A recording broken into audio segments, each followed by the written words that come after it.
हाँ जी, हमारे पास न्यूटन्स का फर्स्ट लॉ ऑफ मोशन क्या है जी? पहले इसकी स्टेटमेंट सुन लें, उसके बाद मैं इसको एक्सप्लेन करता हूँ। ये देखें, a body continues its state of rest और motion, uniform motion in a straight line provided no net force acts on it. बच्चे, इसका मतलब ये है कि एक ऑब्जेक्ट तब तक अपनी रेस्ट पोजीशन पे रहता है जब तक उस पर कोई एक्सटर्नल नेट फोर्स एक्ट नहीं करती। उसके बाद वो कह रहा है कि ऑब्जेक्ट तब तक यूनिफॉर्म मूव करता रहता है जब तक हम उसके ऊपर एक्सटर्नल फोर्स नहीं लगाते। यानी कि जब तक हम किसी चीज पे फोर्स नहीं लगाएंगे, अगर वो रेस्ट पे है तो वो रेस्ट पे ही रहेगी। जैसे लाइक दैट, अगर मैं बात करूँ कि एक टेबल के ऊपर बुक पड़ी हुई है, तो बुक जो है वो, उसको फॉर एग्जांपल आप देखें, फोर्स कोई नहीं लगा रहे तो बुक वहां की वहां पड़ी रहेगी। इसका मतलब ये है कि ऑब्जेक्ट तब तक रेस्ट पे रहेगा जब तक हम उस पर एक्सटर्नल फोर्स नहीं लगाएंगे। इसी तरह अगर कोई चीज मूव कर रही है, फॉर एग्जाम्पल आपने वो गेम्स वगैरह देखी होंगी जिसमें वो बॉल फेंकते हैं, तो अगर हम बॉल को आगे से स्टॉप नहीं करेंगे तो बॉल आगे मूव करती रहेगी। इसका मतलब है कि अगर कोई चीज यूनिफॉर्मली मूव कर रही है तो उसको रोकने के लिए भी हमें क्या चाहिए? Net force. तो उसको रेस्ट से मूव करवाने के लिए भी किसके लिए चाहिए? फोर्स। तो स्टेटमेंट क्या है कि बॉडी तब तक रेस्ट में रहेगी और तब तक यूनिफॉर्म मूव करती रहेगी जब तक हम उस पर एक्सटर्नल फोर्स नहीं लगाएंगे। ये वाला आपको स्टेटमेंट क्लियर हो गया है? जी सर। जी सर। उसके बाद इसकी एग्जांपल ये है, for example, a book lying on a table remains at rest as long as no net force acts on it। ठीक है, जब तक हम उसके ऊपर नेट फोर्स नहीं लगाते तब तक क्या है? ऑब्जेक्ट क्या रहेगा? रेस्ट पे ही रहेगा। ठीक हो गया?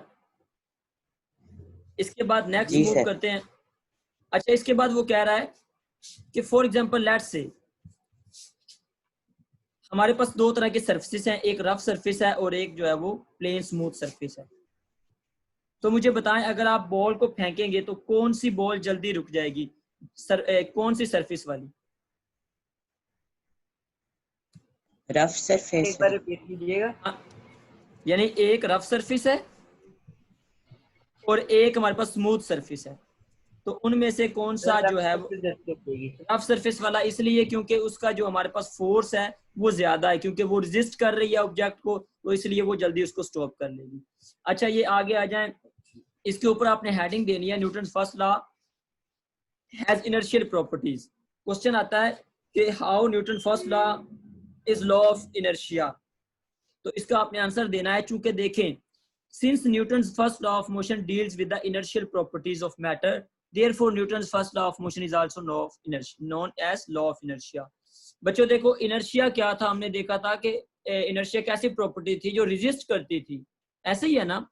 इनर्शिया ऐसी प्रॉपर्टी थी, बड़े ऑब्जेक्ट्स ज्यादा रेजिस्ट करते थे, छोटे ऑब्जेक्ट्स कम रेजिस्ट करते थे।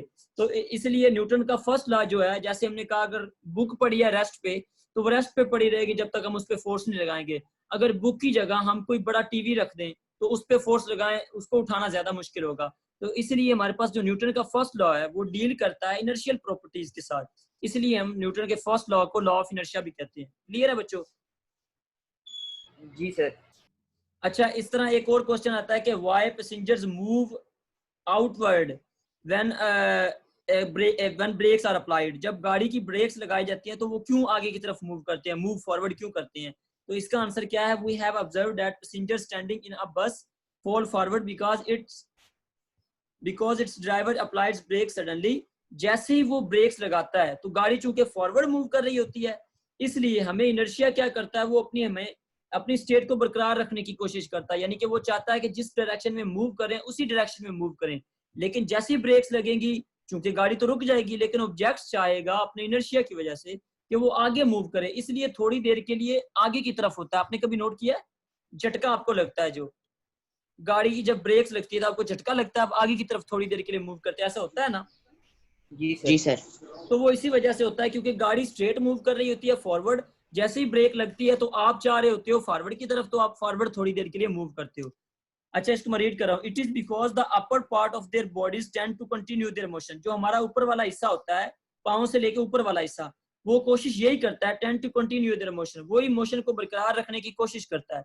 While the lower part of their bodies in contact with the bus stop with it. लेकिन वो कह रहा है कि जो नीचे वाला पार्ट होता है वो हमें रोक लेता है, क्योंकि देखिए हमारे पाँव जमे हुए होते हैं जमीन पे, इसलिए हमारा नीचे वाला पाँव में गिरने नहीं देता। Hence they fall forward. जिसकी वजह से हम फॉरवर्ड की तरफ मूव करते हैं। क्लियर है बच्चों? जी सर। क्लियर है नेक्स्ट सर। जी बच्चे आगे नेक्स्ट चलते हैं। Newton second law of motion क्या है बच्चे? Newton second law of motion ये है कि जब हम किसी भी ऑब्जेक्ट पे फोर्स लगाएंगे, जब भी किसी ऑब्जेक्ट पे फोर्स लगाएंगे उसमें एक्सेलरेशन प्रोड्यूस होगा। उसमें क्या प्रोड्यूस होगा? एक्सेलरेशन। वो एक्सेलरेशन किसके डायरेक्टली प्रोपोर्शनल होगा? फोर्स के। यानी जितनी हम फोर्स लगाएंगे वो उतना ज्यादा एक्सेलरेट करेगा, उसमें उतना ज्यादा एक्सेलरेशन प्रोड्यूस होगा। अच्छा, वो एक्सेलरेशन मैस के इनवर्सली प्रोपोर्शनल है।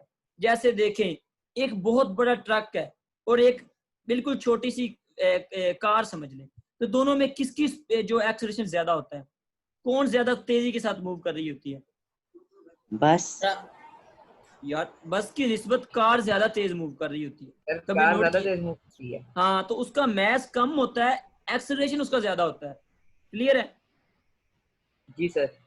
हाँ जी बच्चे, एक्सेलरेशन फोर्स की डायरेक्टली प्रोपोर्शनल है, एक्सेलरेशन मैस की इनवर्सली प्रोपोर्शनल है। जब हम इन दोनों को कंबाइन करेंगे तो लेफ्ट साइड पे एक्सेलरेशन आ रहा है और राइट साइड पे फोर्स और 1/m, तो F/m आ जाएगा। यहां तक क्लियर है बच्चे? जी सर। अब अगर यहां से F को फाइंड आउट करें तो M यहाँ पे मल्टीप्लाई हो जाएगा दूसरी तरफ, तो F डायरेक्टली प्रोपोर्शनल M में आ जाएगा।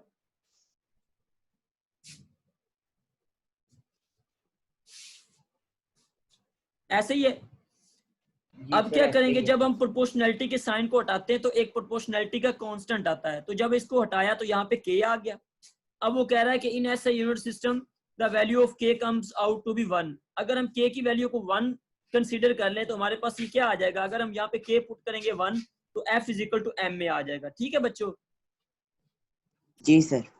इसकी मैं स्टेटमेंट पढ़ रहा हूँ। When a net force acts on a body, जब एक फोर्स नेट फोर्स बॉडी पे एक्ट किया, it produces acceleration in the body in the direction of the net force। तो उसने ऑब्जेक्ट के अंदर क्या प्रोड्यूस कर दिया? एक्सेलरेशन प्रोड्यूस कर दिया। अब वो एक्सेलरेशन जो प्रोड्यूस हुआ है वो फोर्स के डायरेक्टली प्रोपोर्शनल है और मास के इनवर्सली है। The magnitude of this acceleration, इसकी एक्सेलरेशन की magnitude is directly proportional to the net force, force के डायरेक्टली प्रोपोर्शनल है acting on the body and inversely proportional to its mass, और मास की क्या है? इनवर्सली प्रोपोर्शनल है। समझ आ गया बच्चों? जी सर। यानी जो जब हमने नेट फोर्स एक्ट की ऑब्जेक्ट पे उसमें एक्सेलरेशन प्रोड्यूस हुआ। अब वो एक्सेलरेशन जो प्रोड्यूस हुआ वो फोर्स के डायरेक्टली प्रोपोर्शनल है, मास के इनवर्सली प्रोपोर्शनल है। ठीक है बच्चों? उसके बाद इनको कंबाइन कर लिया, प्रोपोर्शनैलिटी के साइन को हटाया तो k आ गया, k की वैल्यू 1 कंसीडर की तो F is equal to ma आ गया। ये हमारे पास सेकंड लॉ ऑफ मोशन है। ठीक है बच्चे? अब देखिए, फोर्स का यूनिट एक तो न्यूटन होता है, ऐसा यूनिट ऑफ फोर्स, ऐसा यूनिट न्यूटन का फोर्स का न्यूटन होता है। लेकिन इसका हम दूसरा यूनिट भी निकाल सकते हैं क्योंकि मास का देखिए यूनिट क्या होता है? kg। तो 1 newton is equal to, force का unit newton is equal to mass का क्या होता है? kg, और एक्सेलरेशन का क्या होता है? Metre per second square. तो ये टोटल यूनिट क्या बन जाएगा? kg metre per second square. ठीक है बच्चे? जी सर। अगर हम 1 न्यूटन की फोर्स को डिफाइन करें तो कैसे करेंगे कि 1 newton is the force, 1 Newton की वो वाली फोर्स होती है दैट प्रोड्यूसेस, जो कि प्रोड्यूस करती है an acceleration of 1 metre per second square, जो कि 1 मीटर पर सेकंड स्क्वायर के एक्सेलरेशन प्रोड्यूस करती है in a body of mass of 1 kg। यानी अगर कोई ऑब्जेक्ट का मास 1 kg है, उसमें अगर कोई force 1 metre per second square का एक्सेलरेशन प्रोड्यूस कर दे तो उसको हम कहते हैं 1 न्यूटन फोर्स। क्लियर है? जी सर। इसके बाद ये एक छोटी सी एग्जांपल है, ये इंपॉर्टेंट है, ये आपने करनी है। इसमें क्या है? ये सिंपल वही फॉर्मूला जो लास्ट हमने किया है, F is equal to m, वो इसमें पुट करेंगे। देखिए, फाइंड द एक्सेलरेशन, एक्सेलरेशन हमने फाइंड आउट करना है that is produced by a 20 newton force in a mass of 8 kg। अब देखिए, फोर्स कितनी है? 20 न्यूटन, और मास कितना है? 8 kg। इसकी गिवन डाटा को लिख ले पहले। मास हमें 8 kg दिया हुआ है, फोर्स हमें 20 न्यूटन दी हुई है, एक्सेलरेशन हमने फाइंड आउट करना है। तो वही F is equal to m वाला फॉर्मूला पुट कर देंगे। फोर्स की वैल्यू 20 न्यूटन है, मास की 8 है, एक्सेलरेशन का हमने फाइंड आउट करना है। तो ये 8 को डिवाइड कर देंगे, 20/8 क्या आ जाएगा हमारे पास? 2.5 मीटर पर सेकंड स्क्वायर। तो ये था हमारे पास एग्जांपल 3.1 1। ठीक है बच्चे।